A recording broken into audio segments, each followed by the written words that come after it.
함께 보실 말씀은 출애굽기 32장 7절부터 14절까지 말씀을 보도록 하겠습니다. 출애굽기 32장 7절부터 14절까지 말씀입니다. 구약성경 131면에 있습니다.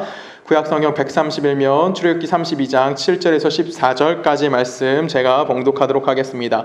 여호와께서 모세에게 이르시되 너는 내려가라. 내가 애굽 땅에서 인도하여 낸 내 백성이 부패하였도다. 그들이 내가 그들에게 명령한 길을 속히 떠나 자기를 위하여 송아지를 구워 만들고 그것을 예배하며 그것에게 제물을 드리며 말하기를 이스라엘아 이는 너희를 애굽 땅에서 인도하여 낸 너희 신이라 하였도다. 여호와께서 또 모세에게 이르시되 내가 이 백성을 보니 목이 뻣뻣한 백성이로다. 그런즉 내가 하는 대로 두라. 내가 그들에게 진노하여 그들을 진멸하고 너를 큰 나라가 되게 하리라. 모세가 그의 하나님 여호와께 구하여 이르되 여호와여 어찌하여 그 큰 권능과 강한 손으로 애굽 땅에서 인도하여 내신 주의 백성에게 진노하시나이까? 어찌하여 애굽 사람들이 이르기를 여호와가 자기의 백성을 산에서 죽이고 지면에서 진멸하려는 악한 의도로 인도하여 내었다고 말하게 하시려 하나이까? 주의 맹렬한 노를 그치시고 뜻을 돌이키사 주의 백성에게 이 화를 내리지 마옵소서. 주의 종 아브라함과 이삭과 이스라엘을 기억하소서. 주께서 그들을 위하여 주를 가리켜 맹세하여 이르시기를 내가 너희의 자손을 하늘의 별처럼 많게 하고 내가 허락한 이 온 땅을 너희의 자손에게 주어 영원한 기업이 되게 하리라 하셨나이다. 여호와께서 뜻을 돌이키사 말씀하신 화를 그 백성에게 내리지 아니하시니라. 아멘. 사랑하는 하신 아버지 하나님, 주님에 감사합니다. 하나님이 우리를 사랑하시고 우리를 복되게 하신 은혜가 있기에 우리가 오늘 함께 모여 예배합니다. 하나님, 특별히 지금 이 시간 이제 말씀 듣습니다. 하나님, 우리에게 듣는 귀 허락하여 주시고 또한 내가 말씀을 들으며 있어서 단순히 머리로만 기억하는 것이 아니라 내 삶과 내 뜻이 오직 주님의 은혜 안에 있음을 고백하며 먼저 그의 나라와 그의 의를 구하는 삶을 살기에 부족하지 않게 하실 걸 믿사오며 살아계신 예수 그리스도의 이름으로 감사하며 기도했습니다. 아멘. 반갑습니다. 잘 지내고 계시죠? 얼굴 보고 싶네요. 특히 지연이랑 수아는 이제 매주 보니까 그나마 얼굴을 매주 봐서 좀 좋긴 한데 지혜도 다른 친구들은 좀 얼굴 좀 한번 보고 싶긴 합니다. 잘들 지내시라고 믿습니다. 오늘 본문 내용은 이 지난주에 연결선상에서 보시면 됩니다. 지난주에 우리 어떤 내용을 봤냐면 이스라엘 백성이 모세가 시내산에 내려오는 걸 더딤을 보고 뭘 만들기 시작하냐면 그들을 애굽 땅에서 인도하여 낸 하나님을 금송아지로 만들어내는 사건이 발생하게 됩니다. 그리고 그 금송아지를 만드는 그 사건을 통해서 이스라엘의 불순종과 우상 숭배에 대해서 오늘 본문의 내용은 어떤 걸 다루고 있냐면 하나님께서 그 이스라엘 백성을 내가 진노하겠다라고 마음 먹는 장면이 나옵니다. 근데 이 진노의 의미를 우리 좀 살펴볼 필요성이 있습니다. 뭐냐면 7절 말씀을 함께 보도록 하겠습니다. 7절 말씀을 보면 이렇게 표현합니다. 여호와께서 모세에게 이르시되 너는 내려가라. 내가 애굽 땅에서 인도하여 낸 내 백성이 부패하였도다 라고 이야기합니다. 지금 이스라엘 백성이 부패했다라고 이야기하면서 하나님께서 지금 뭘 이야기하고 있냐면 이스라엘 백성이 부패했어. 근데 그 부패는 유일한 나를 섬기는 것이 아니라 나에 대해서 나를 섬기는 것에 실패한 것입니다 라고 이야기했고 그것에 대한 결과가 지금 무엇이라고 주어지고 있냐면 이스라엘과 하나님과의 관계가 끊어짐에 대해서 이스라엘 백성들이 지금 모세에게 이야기해주고 있다는 겁니다. 그걸 우리가 어떻게 볼 수 있는 거냐면 7절에 보면 뭐라고 되어 있습니까?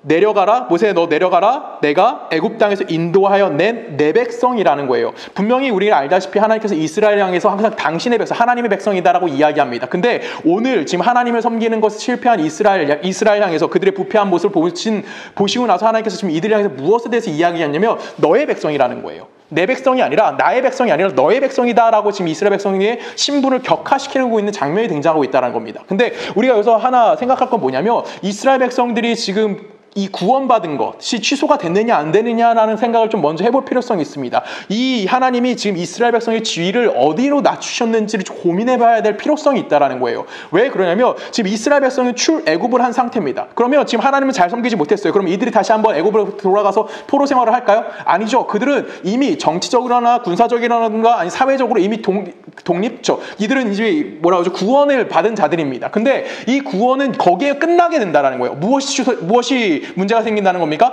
그들이 받은 영적 구원에 대해서 지금 문제가 발생했고 이 영적 구원의 문제는 결론적으로 하나님과의 관계가 깨어지게 되어졌다라고 이야기한다라는 겁니다. 즉 이스라엘 백성에게 내려진 하나님의 진노의 핵심은 무엇이냐면 그들이 사회적으로 어떻게 살아간다든지 그들이 아니면 정치적으로 어떤 모습을 갖고 있든지 그것은 그냥 이미 끝난 문제입니다. 그리고 그들에게 내려진 하나님의 진짜 진노는 뭐냐면 영적으로 구원받지 못하게 되어졌다라고 하면서 그들의 신문을 모세를 향해서 모세야 너의 백성이고 네가 구원해냈어 라고 이야기하는 그런 신분의 격하가 이루어지고 있다는 겁니다. 이것이 우리가 첫 번째로 생각해봐야 될 하나님의 진노의 모습 속에서 우리가 생각해봐야 될 거예요. 여러분 한번 고민해 보십시오. 지금 이스라엘 백성이 분명히 하나님 앞에 예배하는 모습이 실패합니다. 하나님을 섬기는 것 실패하고 우상을 만들어내고 그들이 부패하는 모습은 보이지만 이들이 다시 애굽에 가서 포로 생활하는 건 아니에요. 그들은 이미 자유가 허락되어지는 사람입니다. 그런데 지금 그들을 향해서 하나님께서 무엇을 낮추시는 거예요? 하나님의 백성에서 이제 그 신분이 벗어나게 되어지는 것을 이야기하고 있다는 겁니다.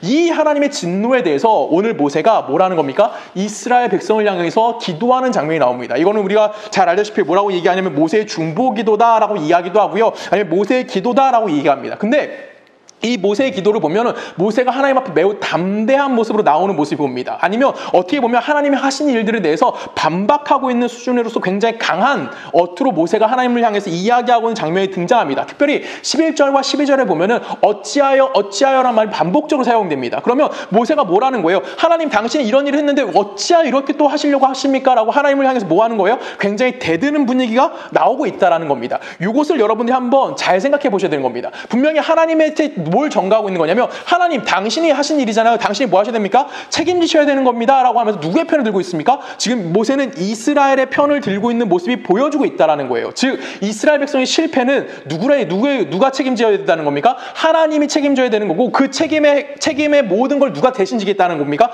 모세가 대신 지고 있다라고 이야기하는 거예요. 우리가 지난주에 이 문제에 대해서 굉장히 좀 긴 시간 동안 이야기했습니다. 이 문제는 뭐였어요? 모세는 분명히 하나님께 세우신 하나님의 종입니다. 이 하나님의 종이고 하나님의 사람이라고 이야기하는 이 사람의 위치적 역할이 무엇이냐를 우리 이미 너무나 오랜 시간을 살펴봤어요. 뭐냐면 이스라엘의 지도자 아니면 어디 나라의 왕이라고 이야기하면서 누군가의 위에 군림하거나 누군가를 다스리는 것이 아니라 그들은 무엇을 드러내는 겁니까? 하나님과 백성 사이에 서 있는 자입니다. 하나님과 백성 사이에 서가지고 하나님의 뜻을 백성에 전달하는 거고 백성의 마음을 하나님께 알리는 자, 그것이 누구예요? 모세가 지금 하나님의 종으로서 해야 될 역할이었다라는 거예요. 그러면 그 사람 누가 세운 겁니까? 이스라엘 백성이 처음에 모세를 뭐 했습니까? 거절했었어요. 모세가 40살 되는 해에 그들의 백성을 위해서 애굽 사람을 죽이고 그들에게 싸우지 말라라고 했을 때 분명히 이스라엘 백성이 모세를 뭐 합니까? 누가 너를 우리의 재판관을 삼았느냐? 누가 우리를 치리하는 자를 삼았느냐? 하면서 모세를 거절했던 이스라엘 백성이었어요. 그런데 시내산에서 40년 뒤에 하나님께서 모세를 부르십니다. 그리고 누구의 지도자 세우시죠? 이스라엘의 지도자로 하나님께서 세우신다라는 거예요. 신앙의 지도자로 하나님께서 세우셨기 때문에 지금 이 신앙의 공동체 안에서 하나님 앞에 누가 서 있는 겁니까? 모세가 서 있는 거고 모세는 그 신앙의 공동체를 뭐 하고 있는 겁니까? 책임지고 있는 거예요. 그러면 이 모세는 하나님으로부터 받은 그것을 누구에게 전달하는 거예요? 모세가 신앙의 공동체인 이스라엘 백성에게 전달하는 거고 이것은 결론적으로 하나님의 무엇에 대해서 이야기하는 겁니까? 하나님의 뜻이 무엇이며 하나님의 계획이 무엇이며 하나님이 원하시는 삶의 목적지가 어디인지를 모세를 통해서 이스라엘 백성에게 알려주시겠다라는 겁니다. 그렇기 때문에 모든 문제의 책임은 누가 책임지겠다는 거예요? 당연히 그 문제의 책임은 하나님이 갖고 있어야 한다라고 이야기하면서 모세가 지금 하나님과 이스라엘 백성 사이에서 중재자로서 모세가 지금 그 일을 감당하고 있다는 겁니다. 그래서 모세가 하나님께 뭐라고 따지는지 그리고 하나님의 책임이 무엇입니까? 하나님께서 이 일에 대해서 어떻게 책임져야 되는지를 이야기하는지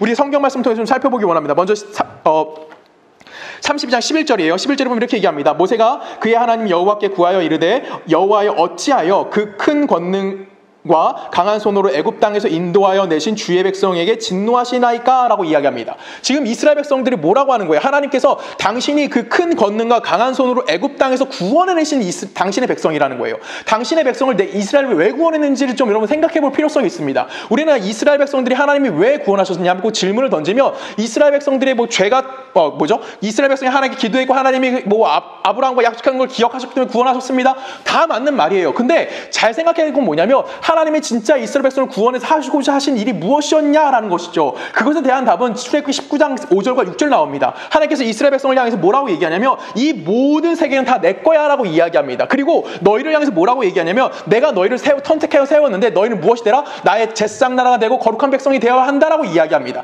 여기서 말하는 제사장 나라와 거룩한 백성이라는 것은 너희들이 특별하기 때문에 너희들에게 내가 후한 대접을 할 거야 라고 이야기하는 것이 아니라 하나님께서, 죄송해요, 제가 말이 또 빠르네요. 하나님께서 뭐 하시겠다는 겁니까? 온 땅의 주인이시라는 거예요. 그리고 이 전 세계가 하나님의 것이기 때문에 그들 중에서 내가 이 모든 세계를 구원하기를 원하는 그 모습을 이스라엘이라는 나라에 담으신 거고, 그들이 제사장 나라가 되고 또한 그들이 거룩한 백성을 됨을 통해서 하나님께 선택받고 하나님 백성의 삶은 이런 모습을 가지고 살아가야 되는구나에 대한 답을 모든 세상 가운데 보여주는 하나의 샘플로서 누굴 선택하신 겁니까? 하나님께서 이스라엘 백성을 선택하신 거고, 그 이스라엘 백성을 선택됨을 통해서 그들이 어떠한 역할이 있던지 간에 하나님께서 그들의 보호자 되어주시고 하나님께서 그들의 구원은 취소되지 않는다는 걸 보여주시기 위해서 그들을 구원해내셨다는 거예요. 그것을 알게 만들어주시겠다는 것이죠. 그런데 지금 모세가 뭐라고 얘기하고 있어요? 지금 하나님께서 당신이 만약에 당신의 백성 이스라엘을 죽이신다면, 그들을 진멸하신다면 하나님의 계획이 뭐가 된다고요? 잘못된 거 아닙니까? 라고 이야기하는 겁니다. 하나님께서 지금 하고자 하신 그 모든 뜻이 어떻게 성립되실 수 없다라고 이야기하는 거예요. 이 땅을 구원하겠다, 온 세상을 구원하겠다 하나님의 계획이 틀어질 수밖에 없기 때문에 이스라엘 백성에게 대한 진노가 내리시면 안 됩니다라고 이야기하고 있는 겁니다. 누가 잘못이라는 거예요? 하나님이 책임지라는 거예요. 잘못은 이스라엘 백성이 했지만 하나님이시니까 뭐 하라고요? 당신이 책임지셔야 된다라고 이야기하는 거예요. 하나님이 하신 말씀이 있으니까, 하나님의 계획이 있으니까 그 모든 책임은 누가 가지셔야 됩니다? 하나님이 갖고 계셔야 합니다라고 이야기합니다. 거기서 끝나지 않습니다. 두 번째 얘기가 나오는데 13절입니다. 13절을 보면 주의 종 아브라함과 이삭과 이스라엘을 기억하소서. 우선 여기 부분 살펴볼까요? 아브라함과 이삭과 이스라엘이에요. 그럼 야곱이죠. 이들을 기억하라는 거. 그러면 이들과 맺었던 뭘 기억하라는 겁니까? 하나님과 이들이 맺었던 언약을 기억해야 한다라는 겁니다. 아브라함이 내렸던 언약, 이삭과 맺었던 언약, 또한 야곱과 맺었던 언약을 하나님 기억하셔야 됩니다라고 얘기하면서 주께서 그들을 위하여 주를 가리켜 맹세하여 이르시기를 내가 너희의 자손을 하늘의 별처럼 많게 하고 내게 허락한 이 땅을 너희의 자손에게 주어 영원한 기업이 되게 하리라 하셨나이다 라고 이야기합니다. 지금 하나님께서 뭐 했어요? 주를 가리켜 맹세하여 이르시기를, 즉 하나님께서 하신 말씀이라는 거예요. 그러면 아브라함과 이삭과 야곱과 맺어진 이 하나님의 언약은 누구의 은혜로 이루어진 겁니까? 하나님의 은혜인 거예요. 우리가 창세기는 다 보진 않았지만, 창세기에서 제가 누누이 얘기했지만 아브라함, 이삭, 야곱은 보잘것없는 사람들이에요. 근데 그들은 누가 맺으신 겁니까? 하나님께서 찾아가 주심을 통해서 그들과 언약 맺으셨다는 거예요. 그럼 그 언약의 주체는 누구냐면 하나님이라는 거죠. 하나님이 그들과 언약을 맺으셨고, 그 하나님께서 그것을 아브라함에게 은혜로 베풀어 주신 거고, 그 언약 베풀어 주신 것은 결론적으로 누가 책임지겠다는 겁니까? 하나님께서 그 모든 걸 책임지겠다라는 것에 대한 하나님의 신실하심을 근거하여서 있는 하나님과 아브라함이 맺었던 언약인 거예요. 그러면 이스라엘 백성이 실패했다고 해서, 이스라엘이 지금 하나님의 말씀을 잘 듣지 않았다고 해서, 이스라엘이 지금 부패했다고 해서 하나님의 신실하심이 깨어질 수 있습니까? 라고 질문하는 겁니다. 지금 하나님께서 뭐라고 약속했어요? 내가 하늘의 별과 너희 백성 많게 해줄게. 바다의 모래같이 너희 백성 많게 해줄게. 내가 너에게 약속한 땅, 가나안 땅을 너희 백성에게 영원히 줄게라고 약속해 주셨다고요. 그 영원한 약속 가운데 하나님의 신실한 약속 변하면 되지는 않는 거예요. 변하면 안 된다고요. 그래서 취소가 되면 안 되는 거예요. 근데 지금 이스라엘 백성이 한 번 잘못했다고, 이스라엘 백성이 부패했다고, 하나님, 당신 하나님 대신 포기하실 겁니까? 라고 모세가 하나님에게 질문을 하는 겁니다. 굉장히 담대하죠. 그리고 굉장히 하나님이 반박하기 힘들게 이야기하고 있는 모습이 보이는 겁니다. 모세의 이런 반박은 결론적으로 어떤 결과를 갖고 오게 되냐면, 하나님께서 당신의 뜻을 뭐 하십니까? 돌이키셔서 이스라엘 백성의 진노를 내리시지 않는 장면이 나와요. 우리 14절 말씀 제가 읽을게요. 여호와께서 돌이키사 말씀하신 화를 그 백성에게 내리지 아니하시니라. 지금 뭐가 된 거냐면, 하나님께서 뭐 하셨냐면 자신의 뜻을 돌이키셨다라는 거예요. 쉽게 말하면 하나님 뭐 하신 겁니까? 변심한 거예요. 이 하나님의 변심이라는 이 사건은 저는 구약 성경 전체를 통틀어서 굉장히 중요한 위치를 갖는다고 봅니다. 어느 정도 위치까지 보이고 있냐면, 하나님께서 우상 숭배하고 있던 아브라함에게 나타나셔서 그에게 본토지 자베의 집을 떠나라, 내가 너와 함께하겠다, 내가 너와 약속했던 그 아브라함 부르시는 장면, 그 장면과 거의 동급으로 저는 이 하나님의 변심 사건을 보고 있습니다. 왜 그러냐면, 이 하나님의 변심, 우리는 하나님의 계획하심과 하나님의 섭리하심과 하나님의 작정하심, 그리고 하나님의 신실하심을 너무나 기계적으로 생각하는 생각하는 경우가 있어요. 하나님 한번 정하신 일 절대 바꾸지 않아. 맞아요. 이건 변화되는 일이 아닙니다. 하나님께서 목표를 정하셨으면 그 목표를 향해서 우리는 뭐 하는 겁니까? 끊임없이 하나님께서 우리를 인도해 가신다고 우리는 수없이 살펴봤습니다. 우리 에베소 1장 12절 말씀에 보면 뭐라고 되어 있어요? 하나님의 영광의 찬송이 되게 하겠다라고 하셨어요. 우리의 인생은 하나님의 영광의 찬송이 되는 자리까지 하나님께 뭐 하시겠다는 겁니까? 인도해 가시겠다라는 거예요. 비록 내가 그 중간 실패할 수도 있어요. 근데 그것은 하나님께서 우리를 방치하시고 우리를 버리시겠다고 말씀하시는 것이 아니라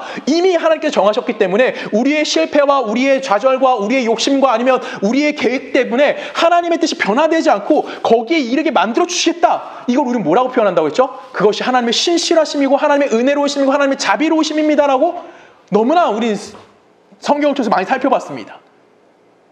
근데 우리는 하나님의 계획하심이 절대 변하지 않아. 하나님이 이렇게 정해졌으면 무조건 그 일을 할 거야 라고 너무 기계적으로 생각한다는 거예요.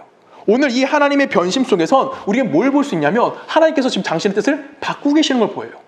그리고 하나님께서 창세기 6장에 보면 인간을 창조하시고서 후회하셨다라는 표현도 나와요. 하나님께서 후회하셨다는 말도 있고요. 뜻을 돌이키셨다는 말도 있어요. 왜 이런 얘기가 성경에 나올까요? 우리는 이 문제에 대해서 좀 고민해 볼 필요성이 있습니다. 결론적으로 답을 먼저 말씀드리면 하나님께서 당신의 백성을 뭐 하시는 겁니까?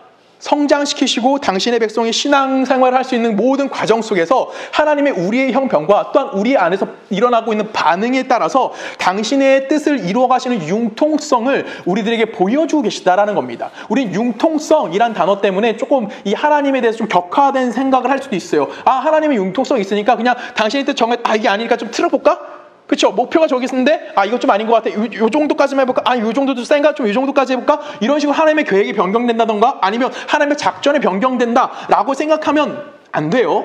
이 융통성이란 단어는 하나님의 양보와 하나님의 사랑의 근거에서 또한 다른 모습으로 그 하나님의 사랑이 무엇인지 우리에게 알게 해주시는 거예요. 이걸 여러분들 잘 생각하셔야 돼요. 하나님께서는 분명히 약속하신 걸 절대 변하지 않으십니다. 우리를 구원할 때 약속하셨고 우리에게 하나님 나라 허락해 주셨어요. 이것이 조성은이 만약에 나쁜 짓 한다고 변화될까요? 그러면 우리는 하나님 믿을 수가 없는 거죠. 그냥 다른 우상에 가서 절하는 게 훨씬 더 우리에게 이익인 거예요. 근데 우리가 그 하나님을 버릴 수 없는 이유, 내가 다른 우상을 섬길 수 없는 이유가 뭐예요? 하나님은 우리에게 작성하셨고 그 작정대로 나의 삶을 살아가고 있는 거고 나에게 결론적으로 하나님의 나라가 허락되어져 있다는 것을 우리는 알고 있는 거잖아요. 그렇기 때문에 그 하나님의 결정과 하나님의 목적지는 변하지 않아요. 근데 그 목적지에 도달하게 하기 위해서 하나님께서 끊임없이 다른 방법대로 사용하실 수 있다는 겁니다. 이것은 하나님의 신실하심과 관계되어 있는 말이라는 겁니다. 이것이 우리가 좀 이해하기 쉽게 우리 성경 말씀 좀 찾아볼게요.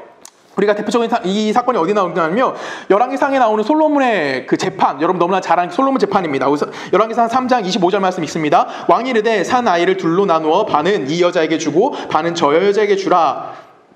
그 산 아들의 어머니 되는 여자가 그 아들을 위하여 마음이 불붙는 것 같아서 왕께 아뢰어 청하건대 내 주여 산 아이를 그에게 주시고 아무쪼록 죽이지 마옵소서 하되 다른 여자는 말하기를 내 것도 되게 말고 내 것도 되지 말고 나누게 하라 하는지라. 왕이 대답하여 이르되 산 아이를 저 여인자에게 주고 결코 죽이지 말라.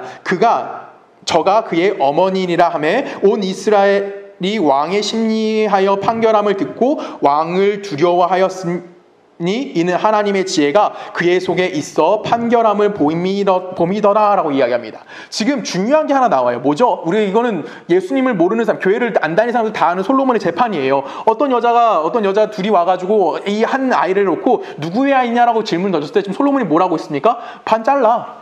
그리고 하나씩 나눠주자. 반씩 나눠주면 되겠네. 끝. 그때 그 진짜 엄마가 뭐라고 하죠? 죽이지 마십시오. 왜 엄마가 죽이지 말라고 했을까요? 그 아이를 사랑하기 때문에. 내가 키우지 못할지라도 그 아이를 사랑하기 때문에 뭐 하지 말라는 거, 죽이지 말라는 겁니다. 이것이 지금 우리를 향한 하나님의 뭐예요?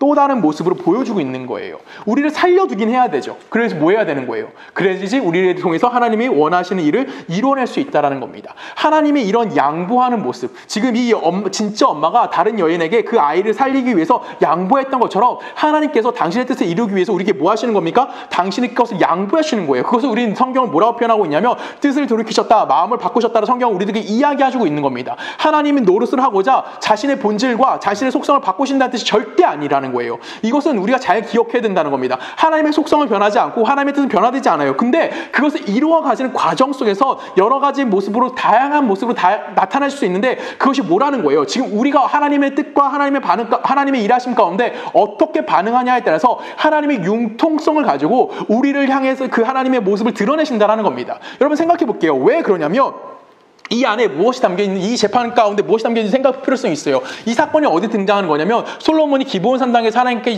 1000번째 드립니다. 그리고 하나님께서 솔로몬에게 뭘 요구하시죠?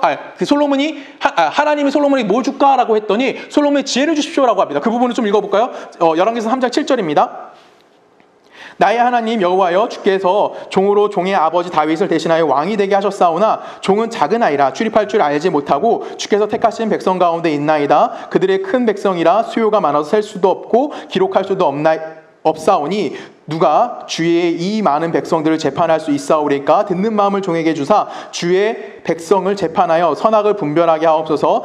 솔로몬이 이것을 구하매 그 말씀이 주의 마음에 든지라라고 이야기합니다. 지금 솔로몬이 뭐라고 고백하고 있습니까? 하나님께서 지금 뭐라고 하냐면 주의 종 다윗을 대신하여 저를 왕이 되게 하셨습니다라고 이야기하면서 자기를 뭐라고 표현하냐면 종은 작은 아이라 백성 가운데 출입할 줄을 알지 못합니다. 당신의 백성의 수가 많습니다. 나는 백성 가운데 있는 자입니다라고 이야기합니다. 지금 솔로몬이 자기를 작은 아이다라고 이야기한다는 것은 결론적으로 뭐에 대해서 얘기하냐면 이 나라는 누가 다스리고 있다라고 얘기하는 겁니까? 하나님이 다스리고 하나님이 통치하고 있는 하나님의 나라입니다라고 이야기하는 거예요. 즉 솔로몬이 살고 있는 이스라엘이라는 나라는 정치적으로나 경제적으로나 교육적인 차원에서 지금 솔로몬이 하나님 이 땅을 잘 다스릴수록 지혜를 주십시오라고 이야기하는 것이 아니라 어떤 지혜를 요구하는 겁니까? 영적인 지혜를 달라고 요구하는 겁니다. 왜요? 지금 이스라엘이 왕이에요. 한 나라의 왕인데 잘 그 나라를 다스릴 수 있는, 부강할 수 있는 나라, 군사력을 키울 수 있는 그런 방법을 알려주세요라고 하는 것이 아니라 주님, 하나님, 나는 당신 앞에 작은 종이에요. 작은 아이예요. 백성 가운데 출입하는 방법을 몰라요. 나에게 그 지혜를 주십시오. 그러니까 백성과 하나님 사이에 자신의 존재를 놓고 있다라는 거예요.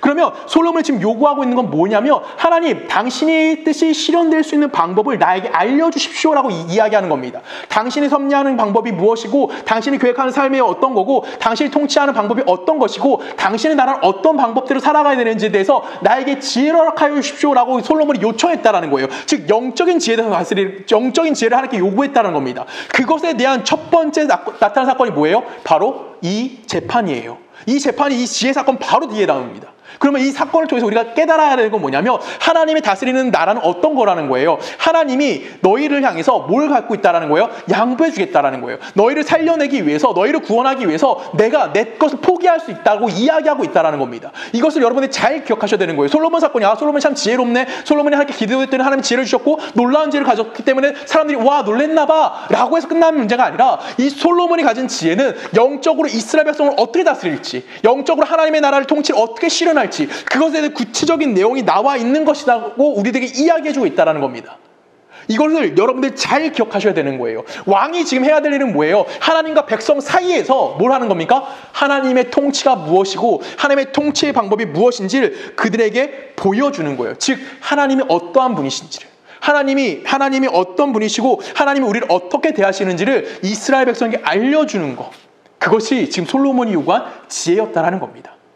제가 어렸을 때 부모님한테 진짜 많이 맞았어요. 여러분 지금 생각하면 모르겠어요. 저랑 동시대가 아니기 때문에 여러분은 그렇게 많이 맞지 않았을 거라고 생각하는데, 제가 어렸을 때 맞은 거를 지금 생각해보면 아마 아동학대로 저희 부모님이 잡혀갔을 정도로 전 맞았어요. 뭐 그렇게 따지면 저는 저희 형보다 덜 맞았겠지만 저 때문에 저희 형도 맞았으니까. 근데 제가 어떻게 맞았냐면 한 번은 이를 안 닦았다고 거짓말했어요, 엄마한테. 그랬더니 우리 엄마가 옷을 홀딱 벗겨가지고 쫓아냈어요. 말도 안 되죠. 그리고 친구를 전도하러 친구네 집에 갔어요. 9살 땐가? 그랬어요. 그 친구네 집에 전도하러 갔는데 친구가 TV를 보고 있네요. TV에 그때 9시만 되면 뭘 했냐면 만화영화를 했어요. 그거 너무 보고 싶은 거예요. 그 친구를 전도하러 가서 저는 거기 만화영화에 전도를 당했어요. 그래서 어떻게 했을까요? 친구와 함께 만화영화를 봤어요. 교회를 갔을까요? 못 갔죠, 당연히. 그 사실을 저희 부모님이 바로 하셨습니다. 대단하시죠? 그래서 어떻게 됐냐면 아버지에게 말도 안 될 정도로 많이 맞았어요. 너무 많이 맞았습니다. 그리고 또 언제 무슨 일이 있었냐면 이제 좀 더 컸을 때 형이랑 이제 좀 멀리 있는 교회를 다녔었거든요. 그때 어릴 때. 근데 형이랑 이제 부모님들이 이제 헌금하고 남은 돈 차비하라고 줬어요. 근데 저희 형과 제가 뭘 했냐면 그 차비하라고 준 돈을 가지고 뭘 했을까요? 오락실 갔습니다. 오락실에 가가지고, 지금 이제 비디오 게임장이죠. 오락실 가가지고 열심히 이제 게임을 했어요. 그 돈 다 탕진해 버렸습니다. 형이 분명히 저에게 돈을 주면서 약 뭐라고 했을 텐데 제가 모르고 그냥 써버린 거예요. 그런데 그 차비를까지 다 썼어요. 그럼 어떻게 해요? 집에 걸어가야죠. 집에 걸어가다 보니까 깡패들이 있는 거예요. 건너편에. 그 우리 편도 아니어서 저 멀 건너편에, 아, 저기 깡패가 있네. 도망치지 않아도 되겠구나 하고 형이랑 이제 얘기하면, 그래, 우리 집에 가가지고 깡패한테만 너 돈 다 뺏겼다고 하자. 그 얘기를 했습니다. 부모님에게. 부모님 믿어줬을까요? 안 믿어줬겠죠. 여러분, 그때 저희 부모님이 저의 그런 거짓말과 저의 잘못된 모습을 보면서, 내가 이 새끼 나가지고 미역국 마셨네, 이런 하면서 저를 쫓아내셨을까요? 아니죠. 우리 지금 부모님 저를 쫓아내셨다면 저는 지금 이 자리에 있을 수 없습니다. 부모님 뭐 하셨어요? 화내셨죠. 그러면서 우리를 포기하지 않으셨어요. 저를 포기하지 않으셨어요. 그냥 꾸역꾸역 저희 부모님과 함께 사셨어요. 살게 만들어주셨어요. 저의 인생을 돌아보면 부모님만 생각하면 여러분 다 동일할 겁니다. 여러분 부모님 생각해 보십시오. 여러분 향해서 화도 내시고요, 혼도 내시고요, 칭찬도 해주시고요, 격려도 해주시고 사랑으로 안아주시기도 하십니다. 왜 이렇게 하실까요? 이거는 부모로서의 책임을 절대 포기하지 않겠다라는 또 다른 모습인 거예요. 그 모습이 지금 동일선상에서 누가 보여주는 겁니까? 하나님이 이스라엘 백성을 향해서 보여주고 계신 겁니다. 부모님이 부모이기 때문에 쿠정도 알고 우시기도 하시고 고통도 당하시는 거예요. 그 모습 가운데 우리의 모습을 그대로 인정해 주시는 거예요. 그것이 지금 하나님이 우리를 향한 모습이라는 겁니다. 하나님은 분명히 우리의 형태와 우리의 모습장에서 화도 내실 수 있는 거고요, 진노하실 수도 있고 그 뜻을 돌이키기도 하는 표현적으로 나타났다는 거예요. 하나님이 우리를 사랑하시기 때문에 뭐 하는 겁니까? 그의 마음을 바꾸었다, 그의 뜻을 돌이켰다. 하나님이 하나님 되심을 포기하지 않고 중단될 수 없기 때문에, 부모가 부모임을 포기할 수 없기 때문에, 하나님이 하나님 되심을 포기할 수 없기 때문에 지금 성경이 우리에게 뭘 가르쳐 주는 거예요? 하나님이 하나님 되심 절대 포기하지 않을 거야. 그 얘기를 우리들에게 이야기해 주고 계시다라는 겁니다. 이거를 여러분들이 잘 기억하셔야 되는 겁니다. 우리가 신앙생활을 하면서 많이 놓치고 있는 것이, 하나님은 절대 당신의 뜻을 변화시키지 않을 거야 라고 생각하는 거예요. 맞아요. 이건 절대 변화되지 않은 하나님의 또 하나의 신실성의 모습입니다. 근데 우리가 여기서 내가 이뤄가고 있는 반응, 내 삶의 모습 가운데 하나님께서 그걸 품어주시고 계시다는 걸 잊으면 안 된다는 거예요. 우리가 이걸 놓치면 하나님의 하나님 되심을 너무나 많이 상실할 경우가 너무나 많아요. 제가 이 모습이 어디에 많이 등장하냐면 시편 90편에 보면은 모세의 찬양, 모세의 시편이 나옵니다. 모세가 쓴 시편이 나오는데 그 시편의 내용을 보면 모세가 이런 하나님이 어떤 분입니다에 대해서 고백하고 있는 장면이 나와요. 성경을 좀 읽어볼게요. 시편 90편 읽습니다. 주여, 주는 대대에 우리의 거처가 되셨나이다. 산이 생기기 전, 땅과 세계도 주께서 조성하시기 전, 곧 영원부터 영원까지 주는 하나님이시니이다. 주께서 사람을 티끌로 돌아가게 하시고 말씀하시기를 너희 인생들은 돌아가라 하셨사오나 주의 목전에서는 천년이 지나간 어제 같으며 밤의 한순간 같을 뿐이니이다. 주께서 그들을 홍수처럼 쓸어 가시나이다. 그들이 잠깐 자는 것 같으며 아침에 돋는 풀 같으니이다. 풀은 아침에 꽃을 피워 자라다가 저녁에는 시들어 마르나이다. 우리는 주의 노에 소멸하며 주의 분내심에 놀라나이다. 주께서 우리의 죄악을 주의 앞에 놓으시면 우리의 은밀한 죄를 주의 얼굴빛 가운데에 두셨사오니 우리의 모든 날이 주의 분노 중에 지나가며 우리의 평생은 순식간에 다하나이다. 우리의 연수가 70이요 강건하면 80이라도 그 연수의 자랑은 수고와 슬픔뿐이요 속히 가니 우리가 날아가나이다. 누가 주의 노여움의 능력을 알며 누가 주의 진노의 두려움을 알리까? 우리에게 우리의 날 계수함을 가르치사 지혜로운 마음을 얻게 하소서라고 이 모세가 얘기합니다. 이건 뭐 딱히 주석할 필요도 없어요. 여러분 무슨 얘기죠? 인간의 삶은 어떻다? 생명은 짧다라고 이야기하는 거예요. 그리고 짧은 가운데 인간의 삶이 어떻다라고 얘기하냐면 매우 못났다라고 지금 고백하고 있다라는 겁니다. 모세가 이스라엘 백성을 인도하여 하나님의 부르심과 약속을 성취하기 위해서 이스라엘의 지도자로 40년을 살았습니다. 그리고 그가 내린 결론이 지금 이거라는 거예요. 인간이 너무나 하나님 앞에 뭐하다? 어리석다라는 겁니다. 너무나 짧은 인생이고 그 짧은 인생 가운데 인생은 뭐 할 수밖에 없다는 거예요. 하나님이 죄악 가운데 우리를 내려놓으시며 하나님 앞에 그걸 죄악이 우리들이 보이며 은밀한 죄를 주님의 얼굴 가운데 놔두시며 우리는 하나님의 진노 앞에 두려워 떨 수밖에 없는 존재입니다라고 이야기하는 거예요. 그러니까 인간이 너무나 못났다라는 거죠. 제가 보이차 장사를 합니다. 여러분 보이차가 생명이 70년이에요. 이 70년 동안 보이차 가격은 계속해서 오릅니다. 근데 이게 70년이 지나면 가격이 어떻게 될까요? 당연히 버릴 수밖에 없는 거예요. 가치가 있을까요? 없을까요? 없습니다. 만약에 보이차 생명이 1000년이라면 보이차 가격은 어마무시하게 올라갈 겁니다. 근데 보이차 생명은 분명히 가치가 제한되어져 있다는 거예요. 그 한계가 항상 있기 때문에 그 100년이 못 돼서 그거는 버릴 수밖에 없는 가치인 거예요. 그것은 수명의 한계가 있기 때문에 그렇다는 겁니다. 우리 인간도 동일하다는 거예요. 인간이 아무리 가치 있다고 이야기한다고 할지라도 인간은 뭐 한 거예요? 하루살이 지나지 않다고 지금 성경 모세는 고백한 거예요. 왜 이런 삶을 이야기할까요? 우리의 인생은 짧기 때문에 이 짧은 인생 속에서 내가 어떤 삶을 살아야 되는지 모세가 쭉 돌아봤다는 얘기죠. 그랬더니 모세가 돌아본 삶은 어떻다고요? 죄만 짓고 잘못만 하고 있고 나쁜 생각만 하고 있고 아무짝에도 쓸모없는 인간입니다라고 모세가 이야기하는 거예요. 그런 인생을 바라보면서 모세가 하나님 앞에 뭐라고 고백하는지 아십니까? 그 뒤에 이렇게 얘기해요. 여호와여 돌아오소서 언제까지니까 주의 종들을 불쌍히 여기소서 아침에 주의 인자하심이 우리를 만족하게 하사 우리를 일생 동안 즐겁고 기쁘게 하소서 우리를 괴롭게 하는 날수대로와 우리가 화를 당한 연수대로 우리를 기쁘게 하소서 주께서 행하신 일을 주의 종들에게 나타내시며 주의 영광을 그들의 자손들에게 나타내소서 우리 하나님은 은총을 우리에게 내리게 하사 우리의 손이 행한 일을 우리에게 경고하게 하소서 우리의 손이 행한 일을 견고하게 하소서라고 얘기합니다. 지금 모세가 뭘 요구합니까? 하나님 돌아오세요. 하나님 우리를 불쌍히 여겨주세요. 하나님 우리에게 당신의 인자하심이 필요합니다. 우리는 당신의 은총이 필요합니다. 당신 없이는 살 수 없어요. 하나님 우리가 했던 일, 우리가 행한 일 그걸 우리를 경고하게 해주세요. 그 하나님 뭐 해주세요? 우리가 했던 일, 실패했던 거 다 하나님 뭐 해주십시오? 책임져 주십시오 라고 모세가 뭐 하는 거예요? 하나님 앞에 간청하고 있는 거예요. 기독교에서 우리가 놓치지 말아야 될 건 뭐냐면 우리의 무능함이에요.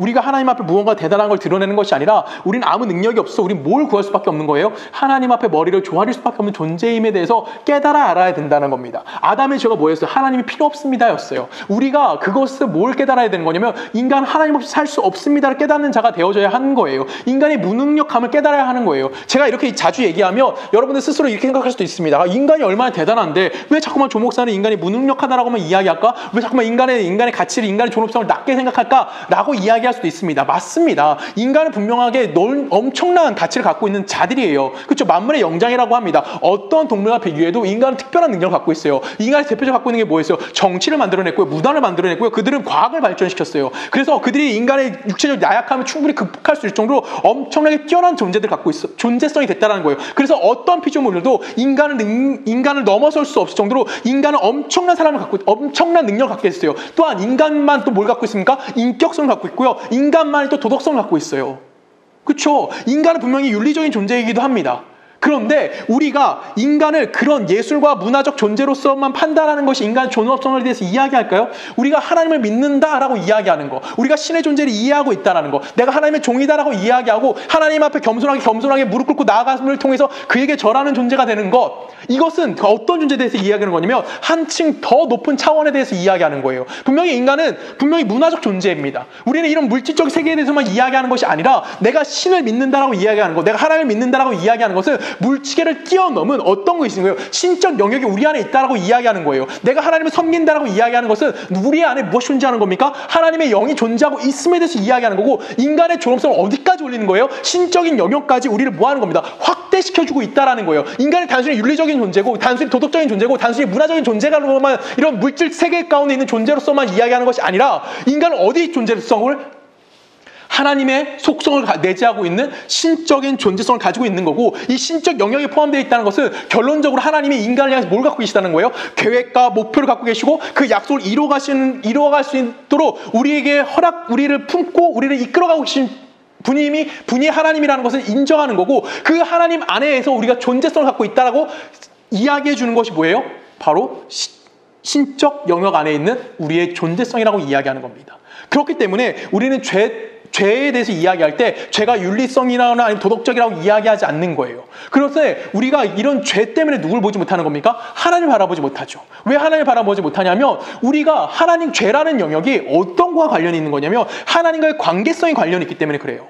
우리는 보통 죄라고 생각하면 너무나 윤리성을 봅니다. 근데 성경에서 이야기하는, 우리 기독교가 이야기하는 죄는 하나님을 보지 못하는 것과 하나님과 관계없는 삶을 사는 것이 뭐예요? 그것이 죄다라고 이야기하는 거예요. 그래서 이걸 극복하기 위해서 하나님께서 우리에게 무엇을 허락해 주셨습니까? 예수 그리스도를 허락해 주신 거고, 그 예수 그리스도를 통해서 우리는 뭘 깨닫게 되는 거냐면 하나님과의 관계가 회복되어지는 거예요. 내가 죄의 영역을 살고 있다가 예수 그리스도를 통함을 통해서 이제는 내가 죄의 영역 가운데 거하는 것이 아니라 신적인 존재, 신적인 영역으로 들어감을 통해서 하나님과 관계 맺은 자가 되어지고 그 관계가 회복되어진 자가 되어질 수 있음에 대해서 이야기하는 겁니다. 이것이 요한복음 15장에 나오는 포도나무 비유예요. 여러분, 포도나무 잘 아시잖아요. 포도나무의 가지 열매를 왜 맺힙니까? 나무에 붙어있기 때문에 가지를 통해서 열매가 맺어지는 거지, 가지가 노력함을 통해서 열매 맺는 것이 아니라는 거예요. 즉 우리가 이 땅을 살아가면서 예수 그리스도를 통해서 이제 하나님의 백성된 우리가, 하나님과의 관계가 회복된 우리가 이 땅을 살아가면서 행해지는 모든 것들의 결과는 결론적으로 누구로부터 공급됐다는 겁니까? 하나님으로부터 공급되어졌다라고 우리들이 이야기하는 겁니다.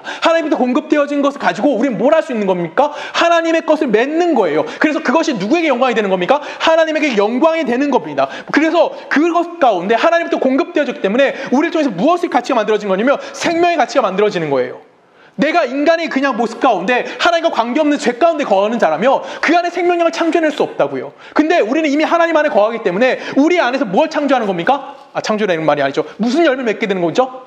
하나님의 생명의 열매를 맺는 거예요. 그 풍성함 앞에 우리가 초청받아지는 겁니다. 그래서 우리는 뭐 할 수밖에 없는 겁니까? 하나님 앞에 머리를 숙이고 은혜를 구할 수밖에 없는 거고, 우리의 신앙적인 모든 것들이 표현이 되어질 수밖에 없다라는 거예요.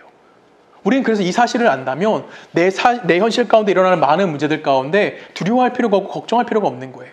취업이 안 된다고 걱정이 될 거예요. 내가 뭘 해야 될지 걱정이 될 수도 있습니다. 내가 취업도 안 되고 취업이 진짜 같은 말이네요. 뭐 연애도 못하고 뭐 등등등 여러 가지 문제에서 첩첩상중이에요. 내 인생이 잘 풀리는 것 같지 않아요. 근데 이 관계만 우리가 이해하고 이 관계 속에서 하나님을 체험한다면 우리는 그런 어려움들 가운데 힘들어할 필요는 없다라는 겁니다. 내가 살아가면 돈이 문제 당연히 문제되죠. 건강 문제 당연히 문제가 됩니다. 지식적인 문제 당연히 문제가 돼요. 그런데 그것들이 내가 하나님의 백성으로 살아가는데 만족을 주지 못한다는 것을 알게 만들어주시는 거예요. 그래서 우리의 인생이 뭐라는 겁니까? 힘들 수밖에 없는 거예요. 왜요? 내가 그걸 알게 하기 위해서 하나님께서 그걸 잠깐만 내게서 떨어지게 만드시는 거예요. 떨어져 나갔는데 어느 날 보니까 그것이 내게 가치가 없는 것처럼 보인다라는 거죠. 어렸을 때 타임캡슐이라는 것이 유행했어요. 요즘 타임캡슐 같은 거 안 하지만 옛날에는 타임캡슐 같은 걸 했어요. 저도 친구랑 함께 타임캡슐을 만들었었어요. 그리고 저는 어릴 때 시골에 살았기 때문에 땅이 있었어요. 뭐 내 땅은 아니었어요. 그 땅을 파가지고 거기다 타임캡슐 묻었습니다. 우리 10년 뒤에 이걸 열어보자. 근데 제가 그 누구랑 묻었는지 기억도 안 나요. 그때는 분명히 가치가 있다고 묻었을 거예요. 어디다 묻었는지 기억도 안 나고요. 누구랑 묻었는지 기억도 안 나고요. 무엇을 묻었는지 기억도 안 나요. 근데 묻었을 그 당시에는 저는 분명히 이것이 너무나 소중하기 때문에 10년 뒤에 나에게 더 큰 가치를 줄 거야 라고 생각하고 분명히 묻었다라는 거죠. 근데 기억이 없어요. 그럼 그 안에 있는 가치가 있다는 얘기일까요? 아무런 가치성이 없었던 것을 제가 묻었겠죠. 분명히 그때는 가치가 있었습니다. 근데 지금은요.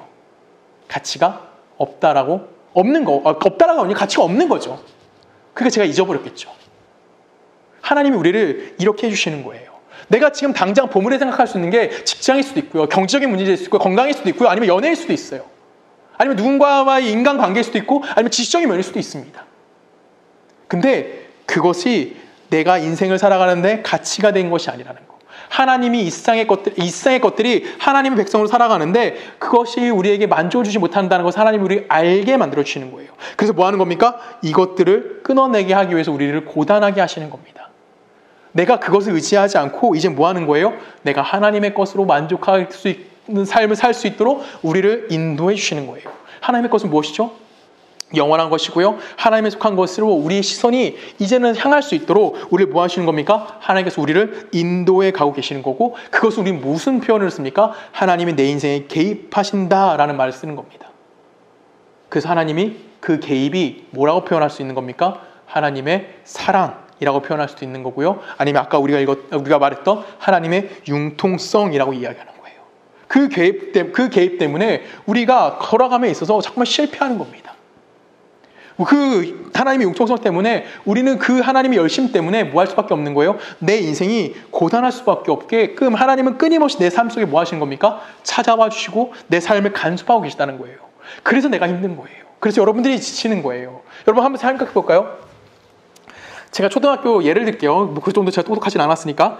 초등학교 때 제가 전교 1등을 했다고 칩시다. 그럼 제가 중학교에 갈 필요가 있을까요? 없을까요? 되게 멍청한 질문이죠.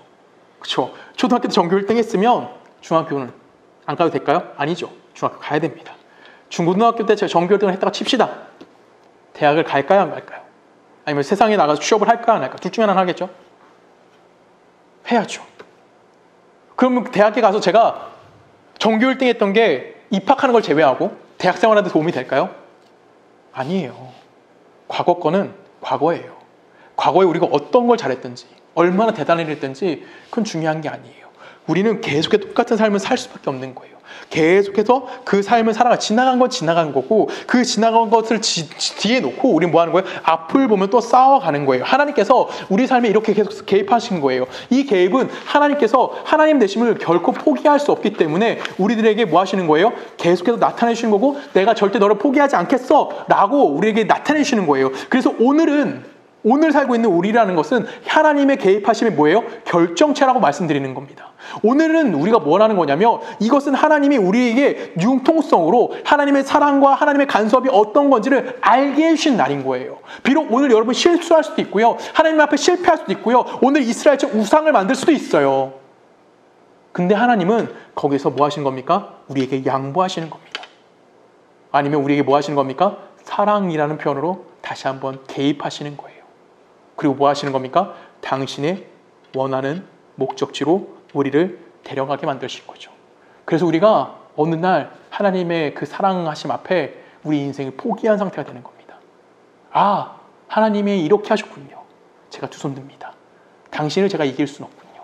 하나님 앞에 항복하는 사람이 되는 거예요. 그래서 하나님 말씀에 뭐 하는 사람이 되는 거야? 순종하는 자가 되는 겁니다. 이것이 바로 우리 그리스도인인 겁니다. 여러분의 인생이 여기에 있는 거예요. 우리가 놀라운 일을 하기 때문에 대단한 성도로서 삶을 사는 것이 아니에요. 기적을 일으키고요. 뭐 신유의 능력이 나타나고요. 그럼 땡큐 하죠. 근데 그것이 아니라 내가 실패할지라도 하나님은 실패하지 않으신다라는 거.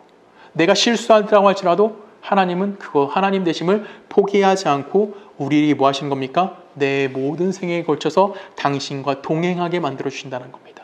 이것이 예수 믿는 사람이 누리는 특권인 겁니다. 여러분은 그 특권을 갖고 계십니다. 그 특권을 잊지 않으셨으면 좋겠고 오늘 여러분들의 삶에 하나님이 주신 그 융통성, 하나님이 우리를 향한 양보하심, 하나님이 우리에게 양보하시는 그 사랑, 그것을 잘 느끼며 또한 그것을 누리며 살아가실 수 있는 여러분이 되기를 주님의 이름으로 간절히 부탁드립니다. 기도하십니다. 하나님 이스라엘을 향해서 당신의 뜻을 돌이키신 그 은혜가 우리에게도 동일함을 잊지 않기 원합니다. 하나님이 하나님 되심을 포기하시지 않으시기에 오늘 우리의 삶이 비천하고 나약하고 보잘것없을지라도 하나님께서는 우리의 인생에 개입하고 계시는 은혜가 있기에 오늘 우리가 살아가고 있음을 고백하기 원합니다.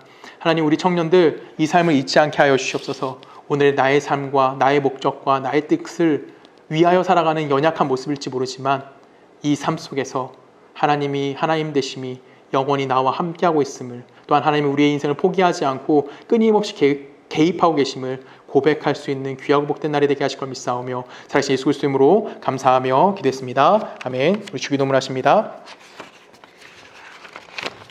하늘에 계신 우리 아버지여 이름이 거룩히 여김을 받으시오며 나라가 임하시오며 뜻이 하늘에서 이루어진 것 같이 땅에서 이루어지이다. 오늘 우리에게 일용할 양식을 주시옵고 우리가 우리에게 죄 지은 자를 사하여 준 것 같이 우리 죄를 사하여 주시옵고 우리를 시험에 들게 하지 마시옵고 다만 악에서 구하시옵소서. 나라와 권세와 영광이 아버지께 영원히 있사옵나이다. 아멘.